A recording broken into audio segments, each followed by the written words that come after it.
வணக்கம் and welcome to the show interesting info. June 9 இன்னைக்கு international achieves டே அப்படின்னு சொல்லிட்டு ஒரு டேங்க. அச்சீவ்ஸ் அப்படின்றது பார்த்தீங்கன்னா ஆவணங்கள், அது எந்த துறையை வேணால் சார்ந்ததாக இருக்கலாம். இது வந்து பார்த்தீங்கன்னா 1948 வந்து இன்டர்நேஷனல் கவுன்சில் ஆஃப் அச்சீவ்ஸால் உருவாக்கப்பட்ட ஒரு தினமாக இருக்குதுங்க. இன்றைக்கி இந்த கவுன்சில் அப்படின்றது பார்த்தீங்கன்னா ஒரு தனியார் நிறுவனம் மாதிரி தான். இவங்களுக்கு வந்து கவர்மெண்ட்லாம் கிடையாது. ஆனால் பார்த்தீங்கன்னா ஐரோப்பா கவுன்சில், அதுக்கப்புறம் யுனெஸ்கோ, இவங்க எல்லாரோடையும் பார்த்தீங்கன்னா பயங்கரமான ஒரு கனெக்டிவிட்டியில் இவங்க இருப்பாங்க. ஏன்னா இவங்களோட தேவை அப்படின்றது அவங்களுக்கு இருக்குது, அட் த சேம் டைம் அவங்களோட தேவைன்றது இவங்களுக்கு. சரி, விஷயத்துக்கு வருவோம். இன்னைக்கு வந்து பார்த்தீங்கன்னா கிட்டத்தட்ட 199 நாடுகளில் 1400 உறுப்பினர்களோடு இவங்க இருக்கிறாங்க. இந்த ஆவணங்களை பாதுகாக்கிறது அப்படின்றது எந்த அளவுக்கு ஒரு இம்பார்ட்டன்ட் அப்படின்னு பார்த்தீங்கன்னா, இப்போ ஒன்றும் இல்லை, இப்போ நம்ம யூஸ் பண்ணுற ஒரு இன்னோவேஷன் எடுத்துக்கோங்களேன். அது வந்து இதுக்கு முன்னாடி பார்த்தீங்கன்னா பல வருஷங்களாக, பல நூற்றாண்டுகளாக, பல பேருனுடைய முயற்சியில் தான் பார்த்தீங்கன்னா அது இன்னைக்கு இந்த வடிவத்துக்கு நமக்கு மாறி இருக்கு. ஸோ பாஸ்ட் அப்படின்றது ரொம்ப இம்பார்ட்டன்ட். ஒரு ஆவணம்ன்றது இம்பார்ட்டன்ட். அது எந்த ஒரு துறையை வேணால் சார்ந்தார்கள். இப்போ ஒரு நிலவியல் துறையை எடுத்துக்கிட்டோம் வச்சுங்களேன். இப்போ புவியியல் சார்ந்து சில பேர் வந்து ஆராய்ச்சி பண்ணியிருப்பாங்க, இந்த காலகட்டங்களில் இந்த மாதிரி கிளைமேட்லாம் சேஞ்ச் ஆகுது அப்படின்ட்டு. ஸோ அது வந்து நமக்கு யூஸ்ஃபுல்லாக இருக்குது இல்லையா. இந்த மாதிரியான விஷயங்கள் தான். ஸோ இந்த ஆவணங்கள்லாம் பாதுகாத்து ஆகணும் அப்படின்ட்டு நம்ம நாட்டே எடுத்துங்களேன். யாழ்ப்பாணம்ன்ற ஒரு லைப்ரரி எரிஞ்சதுக்கப்புறம் நம்மளுடைய பல பொக்கிஷங்கள் அதோடு சேர்ந்து எழிஞ்சு போச்சுல, அது இன்னைக்கு வரைக்கும் புலம்பி தீர்த்துன்னு தான் நகரம். அந்த மாதிரி எதுவும் ஆயிடக்கூடாது அப்படின்னு சொல்லிட்டு எல்லா துறைகளை சார்ந்த ஆவணங்களையும் பாதுகாக்கிறதுக்காக ஒரு நிகழ்வு நடத்தணுன்றதுக்காக தான் பார்த்தீங்கன்னா இந்த இன்டர்நேஷனல் கவுன்சிலால் உருவாக்கப்பட்ட ஒரு தினமாக இன்டர்நேஷனல் அச்சீவ்ஸ் டே அப்படின்னு சொல்லிட்டு ஒன்று செலிப்ரேட் பண்ணுறாங்க.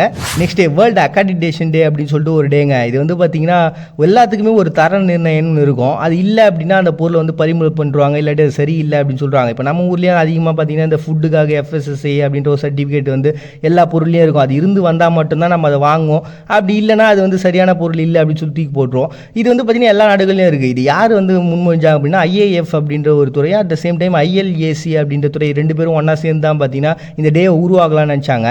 இந்த தர நிர்ணய கட்டுப்பாடு அப்படின்றது எல்லா நாடுகள்லையும் இருக்கும். அதுலேயும் பார்த்தீங்கன்னா இந்த பாகிஸ்தானில் PNAC அப்படின்னு இருப்பாங்க, நம்மளது வந்து QCI அப்படின்னு இருக்காங்க.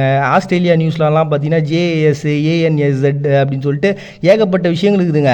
ஸோ இப்படி உலகம் முழுக்க இருக்கக்கூடிய நாடுகளில் இருக்கக்கூடிய அந்த தரங்களை வந்து நிர்ணயிக்கக்கூடிய அந்த பர்சன்ஸ் எல்லாம் வந்து கொண்டாடணுன்றதுக்காக, அந்த நிறுவனங்களை கொண்டாடுறதுக்காக உருவாக்கப்பட்ட திரும்ப தான் பார்த்தீங்கன்னா அக்ரெடிடேஷன் டே அப்படின்னு சொல்லிட்டு இன்னைக்கு செலிப்ரேட் பண்ணுறாங்க June 9. Next Russia, Ukraine, Belarus, கஜகஸ்தான்லாம் பார்த்தீங்கன்னா இன்னைக்கு லைட் இண்டஸ்ட்ரி ஒர்க்கர்ஸ் டே அப்படின்னு சொல்லி செலிப்ரேட் பண்ணுறாங்கப்பா. லைட் அப்படின்னு நம்ம டார்ச் அடிப்போம், அந்த லைட் நினச்சிக்காதீங்க. இந்த லைட்ன்றது இலகு ரக விஷயங்கள். அதாவது இப்போ ஒரு சின்ன ஒரு இண்டஸ்ட்ரியை உருவாகணும் அப்படின்னு வச்சிங்களேன், பெருசாக நமக்கு பொருள்லாம் தேவைப்படாது. சின்ன ஒரு விஷயத்தை வச்சு நம்ம பண்ணலாம். இப்போ கூட பண்ணுறதுக்குலாம் நீங்கள் என்ன பண்ண போகிறீங்க, ஒரு பெருசாக 2 கோடி ரூபா செலவாக பண்ண போகிறீங்க, வீட்டிலே தான் நம்ம செய்வோம். அப்படி இந்த குடிசை தொழிலாக இருக்கட்டும், அட் த சேம் டைம் பார்த்தீங்கன்னா சின்ன சின்ன ஒரு மிஷின்ஸை வாங்கிட்டு அதன் மூலமாக நம்ம வந்து ப்ரிப்பரேஷன் பண்ணுறது, இதெல்லாம் வந்து பார்த்திங்கன்னா அப்படி சொல்லுவாங்க. அதுவும் பார்த்திங்கன்னா இந்த தையல் மிஷின்லாம் வந்து ஒரு காலகட்டத்தில் நம்ம ஊரில் பயங்கர ஃபேமஸாக இருந்தது. எல்லா பெண்மணிகளும் அதை யூஸ் பண்ணியிருந்தாங்க. ஸோ அந்த மாதிரியான விஷயங்கள்லாம் வந்து செலிப்ரேட் பண்ணுறதுக்காக உருவாக்கப்பட்டு தான் இந்த தினம். இந்த சிறு குறு தொழில்கள் இல்லைன்னு வச்சிங்களேன், எந்த ஒரு டெவலப்மெண்ட்டுமே நாட்டில் இருக்காது.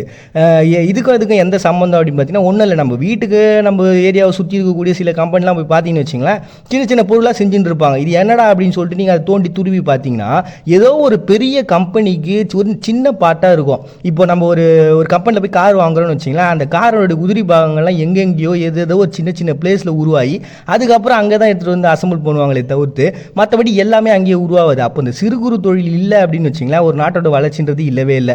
ஸோ இதை புரிஞ்சுக்கிட்ட ரஷ்யா, பெலாரஸ், உக்ரைன், கஜகஸ்தான் இந்த மாதிரி நாடுகள் என்ன பண்ணாங்கன்னா செகண்ட் சண்டே அவங்களுக்காக ஒரு பெரிய விடுமுறையோடு அவங்களை வாழ்த்துறதுக்காக ஒரு டே உருவாக்கலாம்னு சொல்லிட்டு 1980 சோவியத் யூனியன் காலகட்டத்தில் இதை உருவாக்குறாங்க. அதை அப்படியே இன்றைக்கும் வந்து ஃபாலோ பண்ணுறாங்கப்பா. அப்படி உருவாக்குறனால தான் பார்த்தீங்கன்னா இன்றைக்கி லைட் இண்டஸ்ட்ரி ஒர்க்கர்ஸ் டே அப்படின்னு சொல்லிட்டு ரஷ்யா, பெலாரஸ், கஜகஸ்தான்லாம் செலிப்ரேட் பண்ணுறாங்க ஜூன் 9. நெக்ஸ்ட் கனடாவில் பார்த்தீங்கன்னா இன்றைக்கி ரிவர்ஸ் டே அப்படின்னு சொல்லிட்டு செலிப்ரேட் பண்ணுறாங்க. கனடாவை பொறுத்த வரைக்கும் கொஞ்சம் இயற்கை ஆர்வலராக இருப்பாங்க போகுது. ஏன்னா நேற்று வேறு வந்து இந்த கடலுக்காக ஒரு தினத்தை அவங்க தான் முன்மொழிஞ்சு உருவாக்கியிருந்தாங்க. இன்றைக்கி வந்து பார்த்திங்கன்னா இந்த ரிவர் அவங்க நாட்டில் வந்து பார்த்திங்கன்னா அவங்க உருவாக்குனதே ஒரு 38 ரிவர்ஸ் இருக்குது. அட் த சேம் டைம் ஒரு 4 பாரம்பரியமான ரிவர் இருக்குது. இதெல்லாம் வந்து கொஞ்சம் கரெக்டாக நம்ம பார்த்துக்கிட்டா நல்லது, நம்மளோட இயற்கை சூழ்நிலை நல்லாயிருக்கும் அப்படின்னு சொல்லிட்டு 2015 வந்து இதை பற்றிய விஷயங்களை டெவலப் பண்ணி உருவாகினாங்க. நெக்ஸ்ட் ஆலண்ட் தீவில் வந்து இன்றைக்கி அட்டானமி டே அப்படின்னு சொல்லிட்டு ஒரு டே வந்து செலிப்ரேட் பண்ணுறாங்கப்பா. இது என்னென்னா ஸ்வீடன்ட்ட ஃபஸ்ட்டு இவங்க கண்ட்ரோலில் இருந்தாங்க, அதுக்கப்புறம் ரஷ்யா வந்து இவங்களை கண்ட்ரோலில் எடுத்துக்கினாங்க. மறுபடியும் பார்த்தீங்கன்னா போலாந்து என்ன பண்ணாங்களே இவங்களை கண்ட்ரோலில் எடுத்துக்கின்னு அப்படியே இந்த தீவு பகுதியெல்லாம் ஆண்டுக்கிட்டே இருந்தாங்க.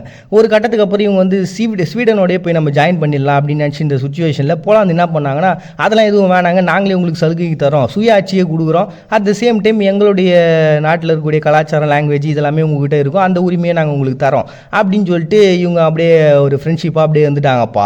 அப்படி அந்த உரிமைகள்லாம் கிடச்சி அவங்களுக்கு சுயாட்சி கிடச்சி அதனால தான் பார்த்தீங்கன்னா ஆலண்ட் தீவுகளில் வந்து இன்றைக்கி அட்டானமி டே அப்படின்னு சொல்லி செலிப்ரேட் பண்ணுறாங்க ஜூன் 9. சவுத் அமெரிக்காவில் பார்த்தீங்கன்னா இன்றைக்கி ஃபுட்பால் டே வந்து செலிப்ரேட் பண்ணுறாங்க. 1921 பார்த்தீங்கன்னா ஃபீஃபா வந்து ஜூல்ஸ் ரிமர்ட் அப்படின்ற ஒரு பர்சனை வந்து தலைவராக தேர்ந்தெடுத்தாங்க. அது தொடர்ந்து பார்த்தீங்கன்னா 1924 சாம்பியன்ஷிப்பாக உலக லெவலில் எல்லா நாடுகளையும் சேர்த்து நம்ம கொண்டாடணும்பா, இதை செலிப்ரேட் பண்ணணும்னு சொல்லிட்டு பண்ணாங்க. அப்போ வந்து பார்த்தீங்கன்னா ஏகப்பட்ட நாடுகள் இதில் கலந்துக்கிட்டாங்க. அந்த சாம்பியன்ஷிப்பில் பார்த்தீங்கன்னா கடைசியாக உருகுவே வந்து சுவிட்சர்லாந்தை ஜெயிச்சு அவங்க ஒரு ஃபஸ்ட் சாம்பியன்ஷிப்பை வந்து வாங்கினாங்க. ஸோ அந்த நாளை நினைவு கூர்ந்தான் பார்த்தீங்கன்னா சவுத் அமெரிக்கா அவங்களுடைய கெத்தை காட்டின அந்த ஒரு நாளை சவுத் அமெரிக்கன் ஃபுட்பால் டே அப்படின்னு சொல்லிட்டு செலிப்ரேட் பண்ணுறாங்க ஜூன் 9. நெக்ஸ்ட் இன்றைக்கி ஃபாதர்ஸ் டே வந்து ஆஸ்திரியா அப்புறம் பெல்ஜியம் நாடுகள்லாம் வந்து செலிப்ரேட் பண்ணுறாங்க. இந்த டேவை பொறுத்த வரைக்கும் பார்த்தீங்கன்னா சொனாரா லூயிஸ் ஸ்மார்ட் அப்படின்ற ஒரு பர்சனு, இவங்க வந்து தன்னுடைய அப்பா வந்து போருக்கு போயிட்டு வந்தவங்கனால அவங்களுக்காக உருவாக்கப்பட்ட ஒரு தினமாக அமெரிக்காவில் ஸ்டார்ட் ஆச்சு. அதுக்கப்புறம் பார்த்தீங்கன்னா அது அப்படியே கொஞ்சம் கொஞ்சமாக டெவலப் ஆகி சில நாடுகளில் அவங்களுக்குன்னு தனியாக ஒரு டேட்டெல்லாம் சூஸ் பண்ணிக்கிறாங்க. அப்படி சூஸ் பண்ண ஒரு டேட்டை தான் பார்த்தீங்கன்னா இந்த ஆஸ்திரியா பெல்ஜியமில் இன்றைக்கி அப்பாங்கள்லாம் வந்து கொண்டாடக்கூடிய ஒரு நாளை வந்து செலிப்ரேட் பண்ணுறாங்கப்பா. மற்றபடி இதுக்கு பின்னாடி பெருசாக எந்த ஒரு வரலாறும் இருக்காமல் தெரில. அது என்னவோ தெரில, எல்லா டேவும் வந்து அமெரிக்காலேருந்து ஸ்டார்ட் ஆன ஒன்றாவே இருக்குது. எல்லா சமயத்துலையும் ஹீரோவாக இருக்கணும்னு நினச்சா அது நடக்காதுங்க. கல்யாண வீட்டுக்கு போனால் மாப்பிள்ளையாகவும், இழவு வீட்டுக்கு போனால் பணமாகவும் இருக்குன்னு நினச்சா நடக்க முடியுமா? ஸோ கதாபாத்திரங்களாகவும் நம்ம வாழ்ந்து தான் ஆகணும். எல்லா சமயத்துலையும் நம்ம ஹீரோக்களும் கிடையாது, அதுன்றதை புரிஞ்சிக்கணும். அப்போ தான் வாழ்க்கை சந்தோஷமாக இருக்கும். மறுபடியும் எல்லாரும் நாளைக்கு வந்து சந்திக்கிறாது. உங்கள்கிட்ட வந்து விடைபெறுது நான் உங்கள் பாண்டிய. நீங்கள் பார்த்துட்டு இருக்கீங்க இந்த நிகழ்ச்சி இன்ட்ரெஸ்டிங் இன்ஃபோ.